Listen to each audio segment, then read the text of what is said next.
As the dead of winter approaches, you may find yourself alone at night, feeling isolated and abandoned in an all-too-empty bed as the night grows ever bleaker. Ghastly shadows dancing across the wall, the crying wind battering against your window, an ambulance siren in the distance. And there's no one there to convince you that you didn't hear those gunshots. There's no one there. No one there. But don't be afraid. He waits for you. Wait for the moon to hide itself, perhaps behind a gathering of clouds. Midnight is the best time to do this. Just close your eyes and hold your breath as you leave your bed. You may open your eyes once you exit your room. Get dressed if you like, because you'll be leaving your house soon. Take nothing with you except for what you can keep in your pockets. Then, drive out of town. Drive as far away from civilization as you can. Eventually, the air will become still. Then a dense fog will form just a short way down the road. You will hear nothing but silence as you approach it. Let it consume you and your vehicle. No harm will come to you from it, I promise. Do not be afraid. He waits for you. The fog will lift. You will see a dimly lit hotel, stranded and alone in the night, just like you. As you walk inside, notice that there is no one else there. The only sign of human inhabitants will be a small key on the front desk. Take these keys. Wander the corridors until you find the proper room. You will soon know exactly where it is, but you won't know why. Use your key to enter this room. Walk in and lie down in the bed. It's no more comforting than your bed at home. There's nothing but pure silence for miles. Death hangs in the air all around you, and it's so cold. You're still alone and frightened, but it's okay. He's frightened too, and it's just so cold. Cold enough to hold the pillow close to your body. Bury your face in its softness and embrace it. Pretend that it's a lover all you want. You won't feel any safer, but you will feel warmer. Open your arms, lift up your head. The warmth is his arms. Two twisted, mutilated arms tracing down your body. There he is, and he's frightened too. You can see it in his blackened, spherical eyes, fixating upon your face and twinkling with the light of another dimension. The light shines in specks from beneath his parched skin, making him glow from the outside. Bruises cover his decaying neck, as well as deep, finger-width indents.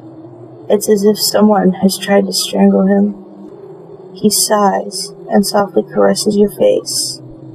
The skin on his hands begins to flake off onto you, and you want to sweep it away, but you're stunned, completely stunned by this strange creature that's completely enamored by you. At least you're not alone anymore. You'll then gather enough strength to take your hands and gently lift him off you, placing him to your side. You get a better look at him. His legs are disturbingly crooked, having been broken in so many places, and healed in ways that they just weren't meant to.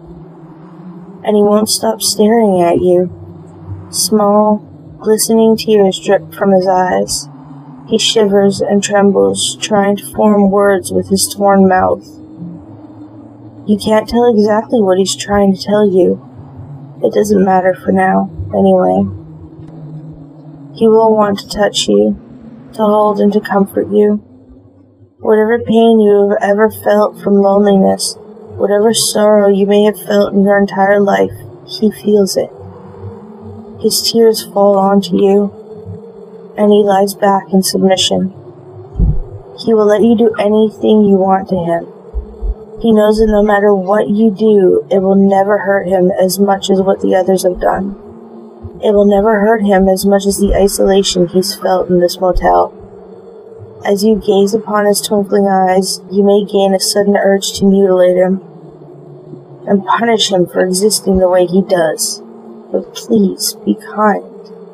He loves you after all. Spend the night with him. He'll let you do anything, and he won't be able to speak.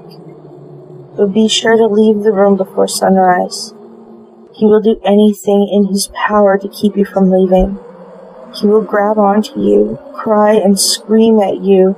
Tears will keep gushing from his glowing eyes, disintegrating his skin even further. But no matter how much you pity him, leave. Resist him and leave. If you don't, you will be forever trapped and doomed to live the same existence that he does. Do not let him follow you. Just close the door behind you and lock it. You're alone again. Next thing you know, you'll wake up in your bed at home sometime after the sun has risen. The events of last night will feel as if they were nothing but a dream. Everything in your home is where you left it last. Your car, your clothes, everything. Then, if you're lucky, something incredible will happen. Within a few days, you just might meet a new person. This person is everything you want, and it's as if they were made for you. Within time, the two of you will fall in love. You will almost forget the ghoul in the motel, and forget about those glowing eyes staring at you. All that will matter is that you will be in love with this wonderful new person, and they will love you. But once they move in with you, things will grow progressively stranger. As you lie together in bed, you might hear a faint scratching at the door, and an all too familiar cry. But do not worry, your companion will keep you from becoming too worried about it. The next night, the cry might become a shriek. The scratching will become a pounding, and only you can hear it. No matter how hard you try to convince your partner of what you hear, they will only tell you to go back to sleep. And one night, you will notice that the noises have vanished. Nights will be peaceful again, and it will just be you and your partner. But from then on, you will constantly look into your lover's eyes. You will notice a new glow in their eyes, twinkling with the light of another dimension. Do not be afraid. He's waited so long for you.